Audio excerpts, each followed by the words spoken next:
Right, this is a distance time graph. I'd like to explain a little bit how these work and what they can be useful for. They can be very useful in a lot of ways in maths.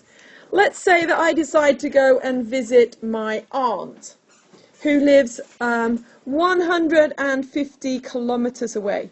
So in order for this distance time graph to be clear, I would have to specify what distance am I talking about, meters or kilometers or miles. And then here we have time, and it's actually clock time in terms of number of hours. I started my journey at 1 o'clock in the afternoon. And it took me 2 hours to get there. So I travelled at a constant speed. You can see that it's moving in a straight line. That shows you that it's a constant speed. Until 3 o'clock, when I finally arrived 150 kilometres. What can this data tell me then? Well, it can actually tell me what the speed I was travelling at was. I travelled a distance of 150 kilometres in 2 hours. So my average speed is always defined as distance divided by time. My distance was 150 kilometres and my time was 2 hours. 150 divided by 2 gives me 75. What are my units of speed? Kilometres per hour. So these can be very useful if you've got a speed diagram to work out the speed that if you've got distance on one axis and time on the other, you can actually very easily work out the speed. What did I do then between 3 o'clock and 5 o'clock? Well, you can see that I actually didn't get to go anywhere. Which is pretty sensible, really, because I'm not really going to drive to my aunt's house to say hello in the door and then turn back around and go home again, am I? If I'm going to go and visit my aunt, I'm probably going to stay for a cup of coffee and she's going to bake a nice cake for me and we're going to have a lovely chat for a few hours. It means that I'm going nowhere, okay? So I'm staying at this distance that is 150 kilometers away from my house. I'm not going anywhere, but time is ticking on. We're having a nice cozy time. That's why I've gone there. I've gone there to spend some time with her. So I've got 2 hours here where I'm actually travelling nowhere at all. We could actually work out my speed for the time that I was at her house. My distance was 0 kilometres. The time that I spent there was 2 hours. So I was travelling a speed of 0 kilometres per hour, of course.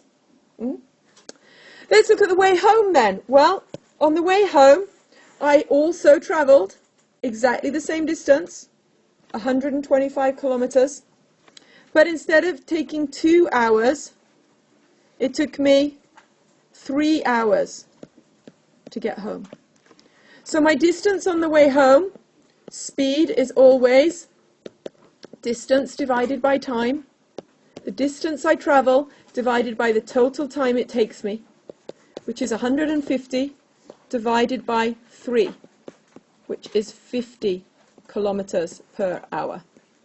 Let's hope I wasn't breaking the speed limit on my way there. That wouldn't be very good.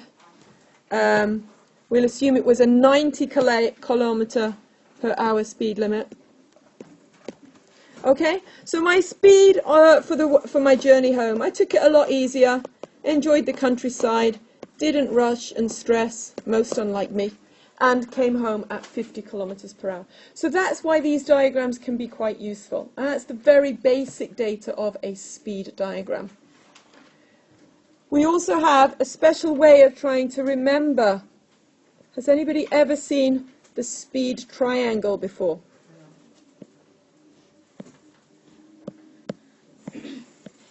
Okay? Where speed equals distance over time. And I have a way of trying to remember how to remember which order does it come in. I have a little mnemogram. And it is, don't shout at teachers. Okay? Why? Because it means you put the do on the top, D for don't. Don't shout at teachers.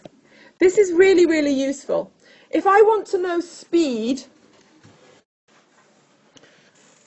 so if I want to work out what the speed is, I just sort of cover speed over with my hand. Let's pretend I blacked it out here. And I look at what is left over in my triangle, and I can see that what's left over, if I want the speed and cover over speed, I get distance divided by time. If I want to know what the distance is, I cover distance over with my hand and see what's underneath there, or see what's left, and I can see that speed and time are both on the same level and that there's a multiply sign in between. So I would have to multiply speed times time to get the distance. If I'd like to find out time, I cover over the corner of time and see what's left over. Well, on top I can see that I've got distance. If I'm just covering over time and leaving the rest of the triangle by itself. And then underneath the distance I can see that I've got speed. So just by looking at this diagram, you can work out distance, speed or time, as long as they've given you the other two, quite easily. And they're quite useful to remember. So don't shout at teachers is a good thing to remember, both for your physics and your math skills too.